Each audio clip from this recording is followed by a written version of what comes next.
Starting a business can seem like a daunting task, unless you have a partner like Shopify. They have the tools you need to start and grow your business. From designing a website to marketing to selling and beyond, Shopify can help with everything you need. There's a reason millions of companies like Mattel, Heinz, and Allbirds continue to trust and use them.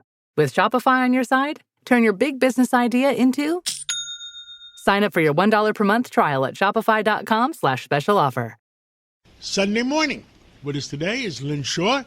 Well, she runs lynswarriors.org, which is protecting our kids for the whole country. And Lynn, you had some interesting weeks this last few weeks. You were with the president, and tell us about it.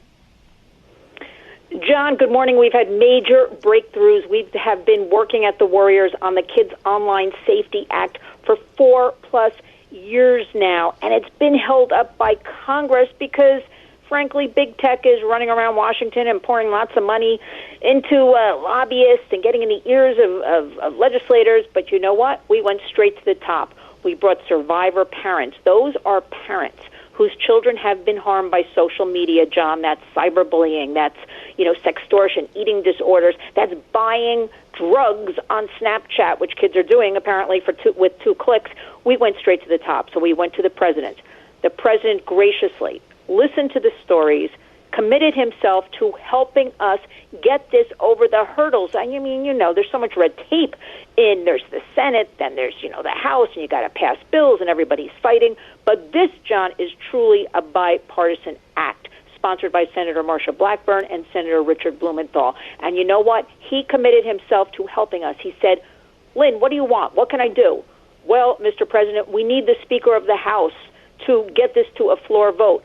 That was arranged. We brought our parents in just the other day to meet with the Speaker, who spent so much time with them, hearing these stories. And remember, these handful of parents only represent, John, there's thousands across the United States whose kids have been harmed. So the Speaker has now committed himself that he will help us get this bill over the finish line, truly bipartisan, and truly that big tech will start to take measures to help as far as, child safety, not hinder. It should not be up to the parents with all of this. So this is great news, and certainly the ad run by WABC and you, John, helping us with our Mother's Day message that we don't want gifts. We want a piece of legislation that's going to help us, the families across America, and you know what? It's happening. So we are so thankful to you.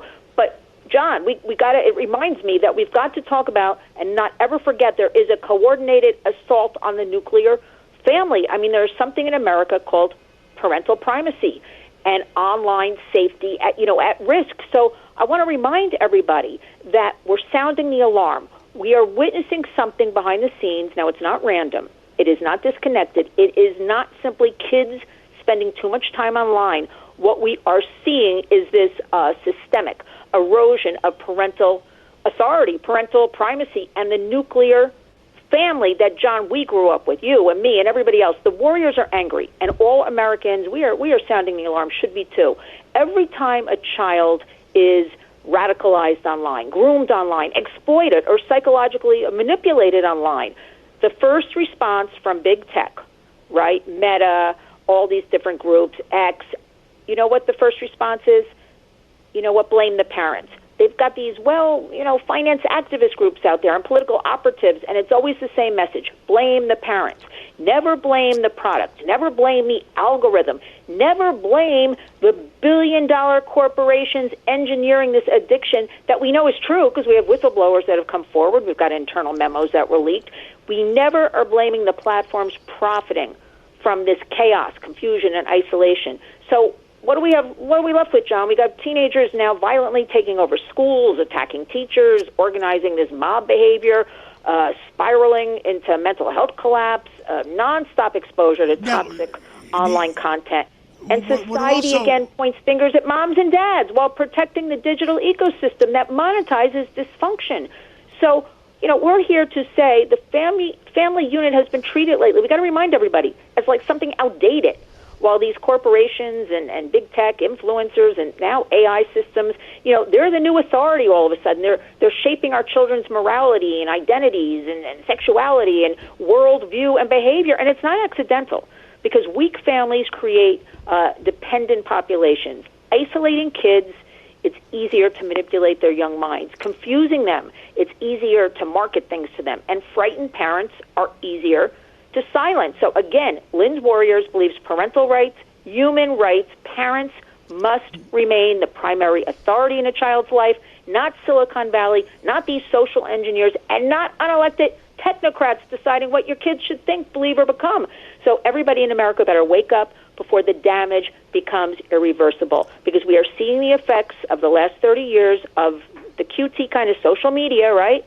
And it is horrific, but we're waking up, and we're calling everybody, follow lynswarriors.org, talk about it with your kids, put down those devices, get back to a family dinner, I kid you not, go out and walk the dog, plant flowers with your kids, just put it down. It's here to stay. Lynn, I hear you. I hear you. Well, I could go on and on, John, because I know you can go on and on, but this is not an info commercial. This is an interview that we do together.